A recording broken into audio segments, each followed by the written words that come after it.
Finally, the long-awaited bill has been passed into law. Which one, you may ask? It's the Petroleum Industry Act, which, for many Nigerians, the wait felt like a lifetime. So now that the heavy lifting has been done, there's no better time for industry players to converge and address the sticky point for implementation. Industry players from the private and public, as well as host communities in the oil-rich Niger Delta, came together to explore how to achieve a mutually beneficial future. I'm Ehi-Omoike. Let me take you through some of the key takeaways from the 10th Practical Nigerian Content put together by the Nigerian Content Development and Monitoring Board in Yenagoa, the capital of Bayelsa State. Let's get right into it.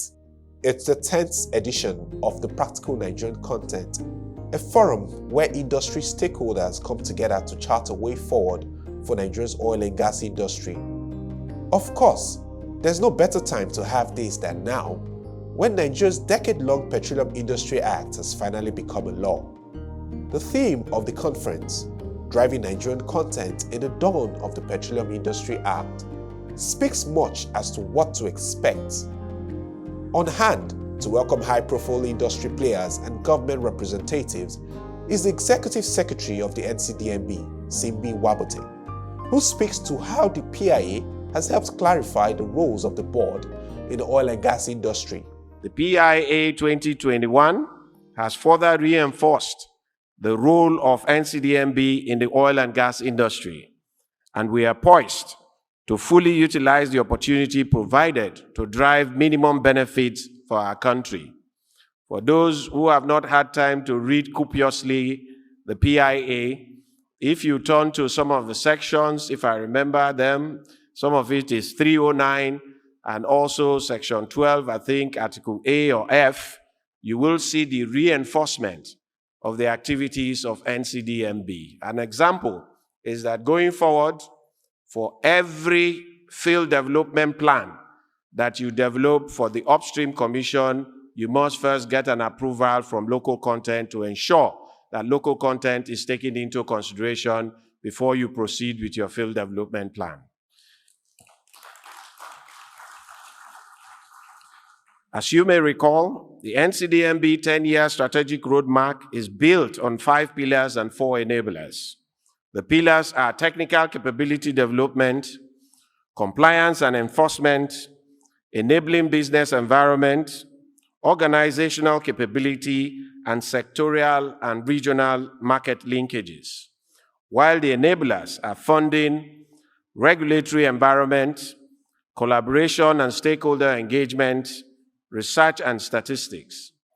Each of the pillars and enablers is backed by initiatives which are aimed at achieving the 70% Nigerian content level in the oil and gas industry by the year 2027. This year's marked the 4th year of the journey since commencement in 2018. Permit me to provide you, therefore, updates on each of these pillars and enablers, as well as our target against next year.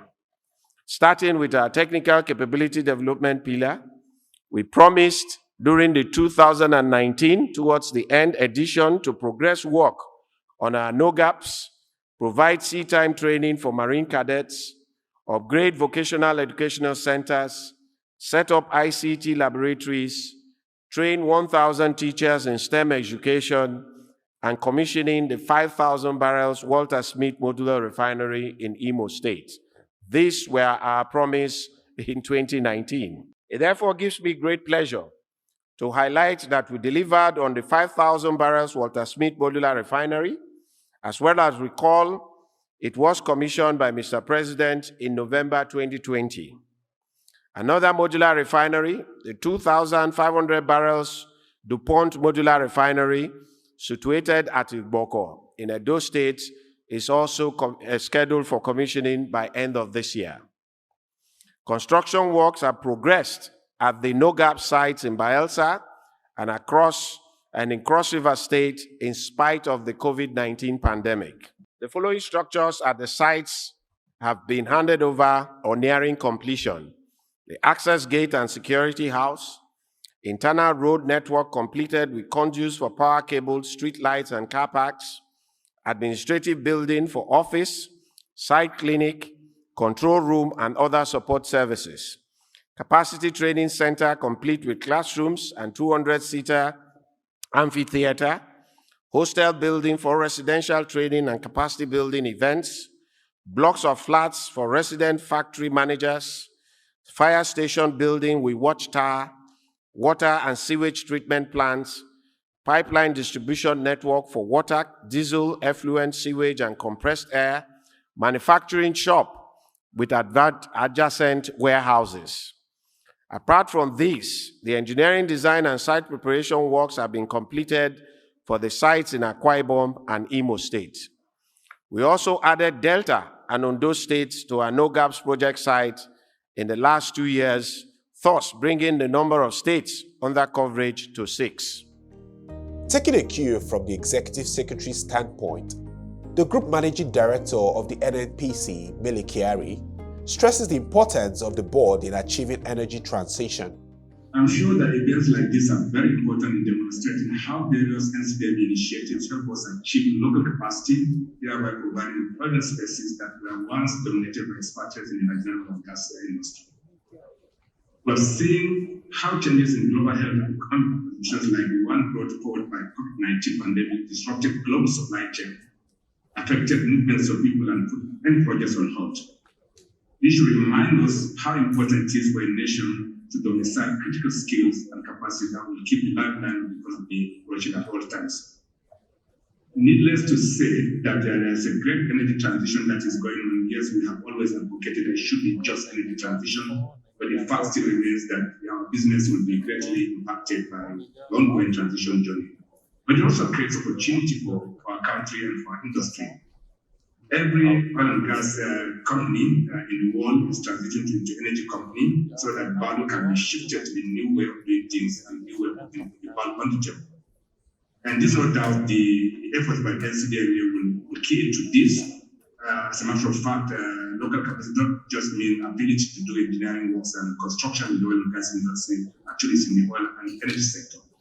And this, I believe that my brother simply will take a new look at how we move forward so that the capacity that we have today can now be migrated to the new way of doing things.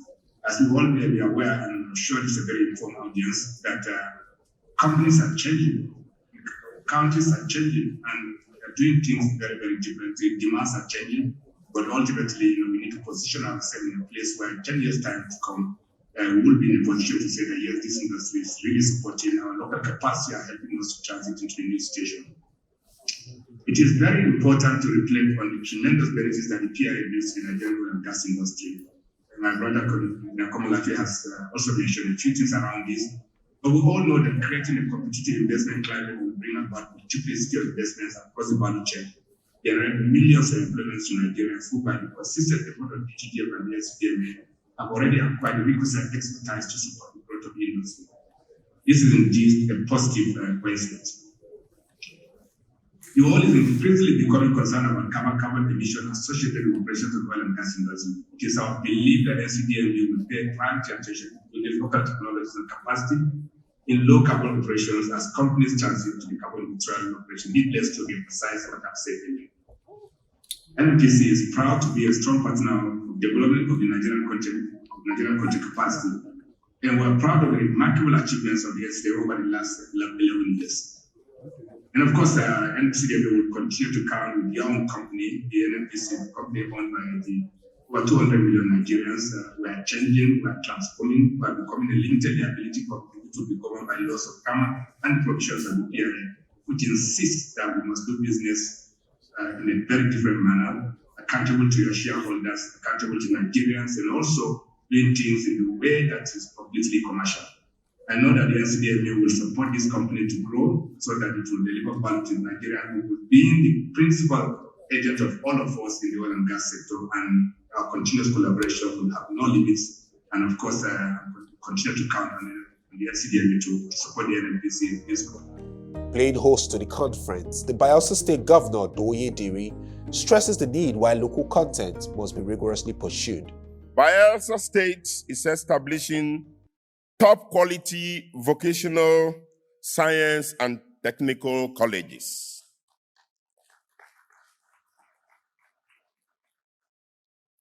And this is done in all our local government areas.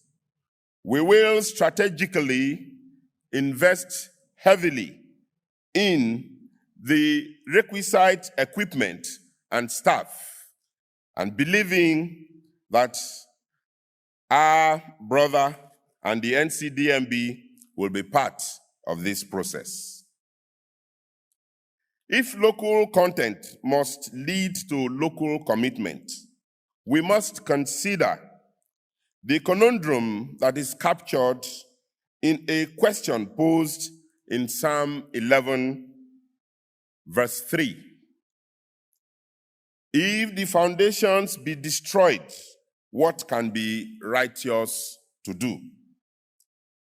The strength of a building lies in its foundation. The main purpose of the foundation is to hold the structure and above it and keep it upright. The Nigerian Content Law and the recently passed law, the Petroleum Industry Act, are analogous to the foundation, and therefore, if the objective of these acts, these laws, will be attained, it is highly essential in discussing the theme for the forum to be mindful of some fundamental realities, including peace and security, which remain to irreducible minimums to the survival and success of businesses.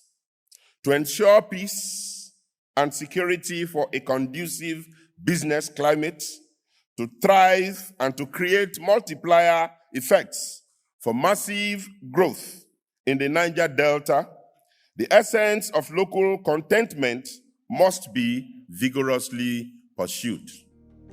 But what exactly is the essence of the Practical Nigerian Content, and how is it helping to address the issues in the oil and gas space?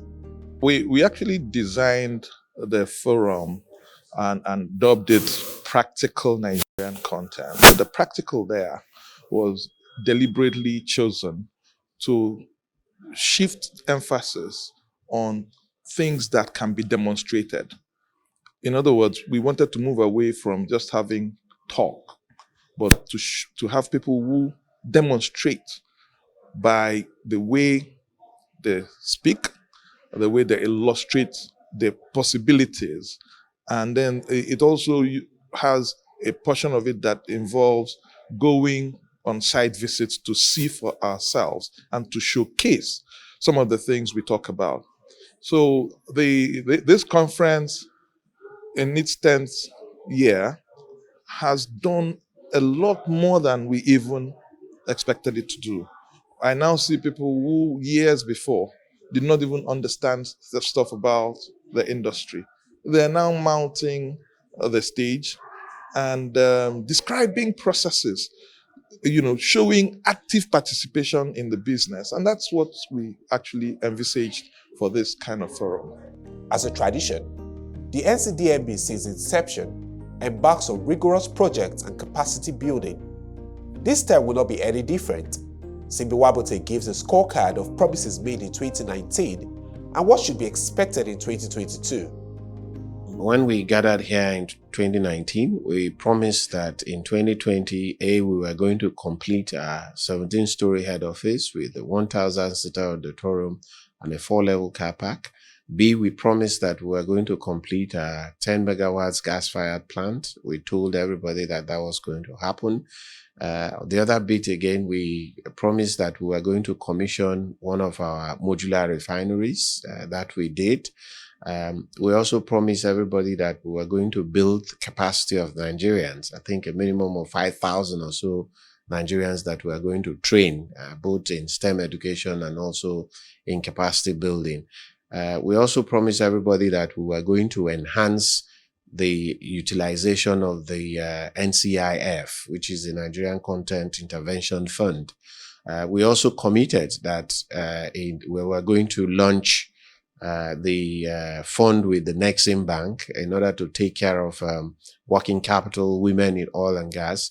We also told people that we were going to launch a research and development fund to enhance research and development in the country. We also told everybody that we were going to raise the bar with regards to Nigerians' participation in the oil and gas sector. For the past couple of days, we've been reeling out the scorecard to that. Today, we presented the statistics on how we've been able to take up to 42% in terms of the in-country spend on local content development today. We did reel out that statistics, and that was achieved.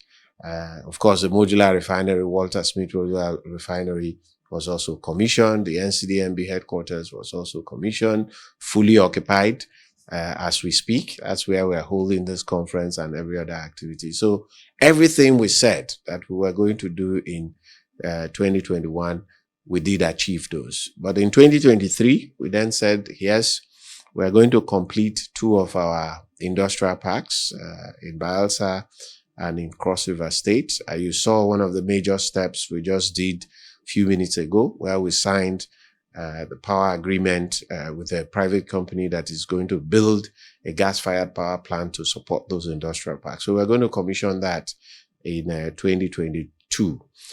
We also said in 2022, we would commission additional 2 modular refineries that we are building in the country.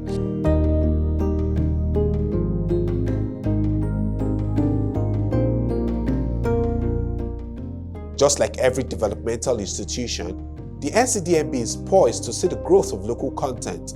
But how is it working towards this mandate?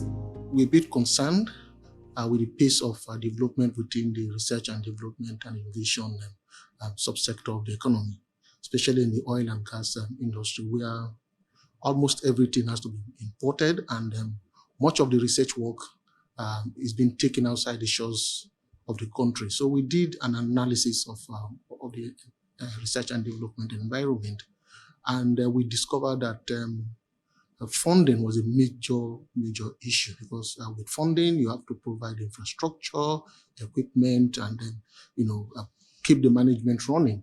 So funding is a major factor, and because the output is not very tangible, so you discover that interested parties would have been interested party or would be interested party didn't really show interest in it. So we decided to provide $50 million US in seed fund for that particular activity. If you compare that with other jurisdictions, it's actually a very small amount of money because in some jurisdictions they spend close to $1 billion US every year. But for us, we set that aside just to catalyze the process in Nigeria, and we hope that the fund will grow, because we've set mechanisms to ensure that the fund grows over time. I would like you to give us like a timeline. When was the fund disbursed? What's the level of participation? What's the level of awareness? And how do you intend to checkmate, for example, to see that, okay, if this fund is given for the research for this in the oil and gas industry, how well are we going to ensure that this would actually achieve? Yeah, thank you so much. It's not just about providing funds. I think the most critical part of the funding process is how to monitor the utilization of that fund. So really the fund is to be spent in these percentages. For basic research and applied research, we have allotted 15%. For endowments is 5%. For centers of excellence is 20%. And then for commercialization of research outputs is actually 60%. Now we have templates, and we're not doing this alone. We have stakeholders, subject matter experts that, from time to time, according to the schedule that is set for that particular research work, from time to time they go and have feedback. They do analysis of what is going on and compare that with the deliverables that have been set and signed off by the researchers. So with that, we'll be able to know whether the research is following the correct cause or not. And of course, we know that at some point in time, researches don't follow the cause that is set out to be. And we are aware of that. We are humans, we are not computers. So we should be able to do the necessary adjustment at some point in time. But from the point of commercialization of research output, meaning that research output would have been patented, you understand? So at that point in time, it's clear that the probability of the research deviating to something that is entirely new is slim. So we can actually monitor all of that. Talking about the NCIF, I think it's a kind of collaboration that we had with some DIFDs. More importantly, Bank of Industry was the first intervention that we had. We did that because two things to grow Nigerian content. We looked at it from the pricing level, where we think that most of the commercial loans are really overpriced for that growth initiative to happen. Then we also look at how flexible, the tenure could be. So our focus when we started getting into that arrangement was to see how we will be able to provide cheap funding as well as flexibility in tenure so that we can support the growth of Nigerian content. And good enough, we had this engagement with Bank of Industry, and we were able to get into the intervention fund agreement, which we entered into to provide cheap funding and all of it. So successfully, we have been able to, we started with a portfolio of $200 million. And only last year, within the COVID, we were able to increase that by also another 150 million, making it 350 million in size of that particular portfolio. And relatively, it's done very, very well. You will see that even in today's access to funding discussion that took place, at the PNC, a lot of credit was also given to that's what NCDMB have done, relative to providing this necessary funding. So we have disbursed nearly over 300 million to that, and some have also been paying back, and so we will be revolving that portfolio to ensure that we try to meet those needs of the industry. But however, I think it's also worthy to mention at this point in time that we are also looking for innovative approach to funding.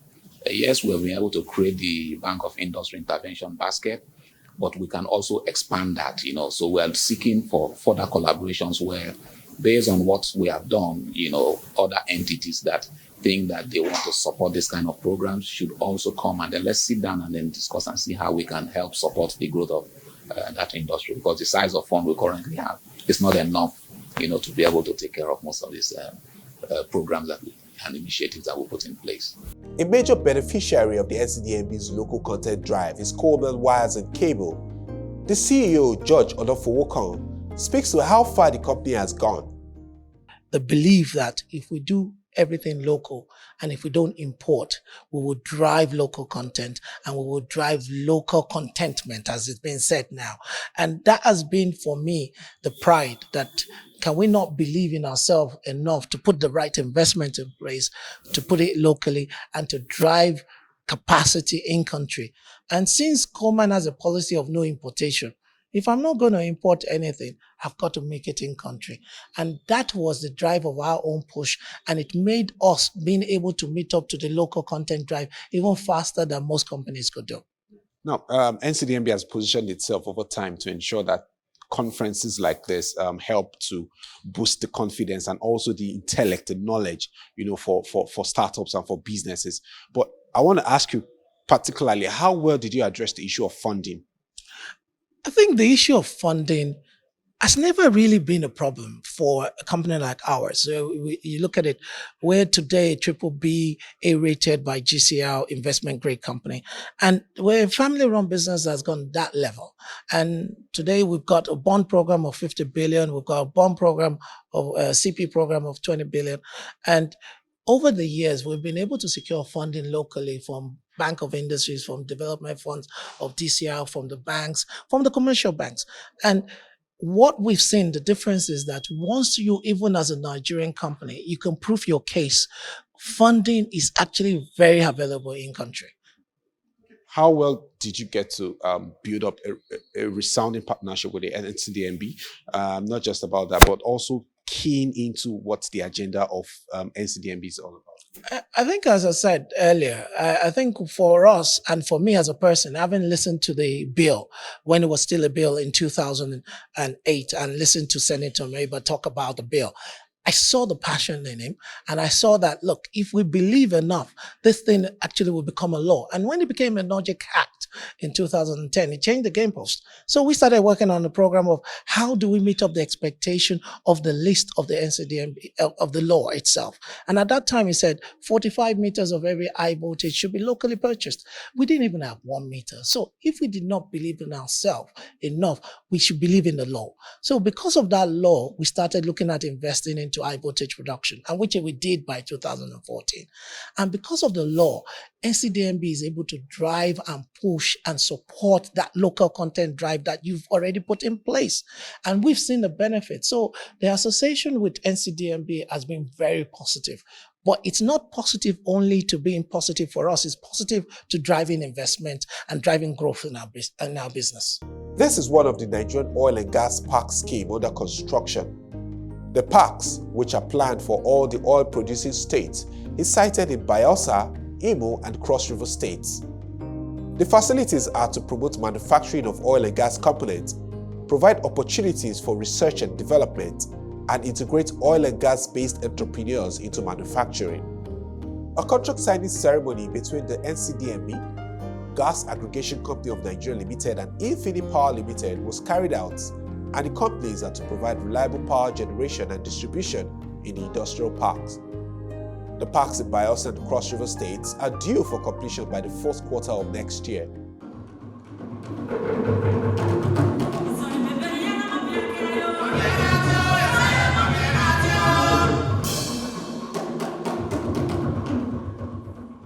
With the PIA serving as a major foundation, El Dorado doesn't seem too far away for the oil and gas industry in Nigeria. But that's all we can take from the 10th Practical Nigerian Content. I'm Ehi-Omoike. Thank you for watching.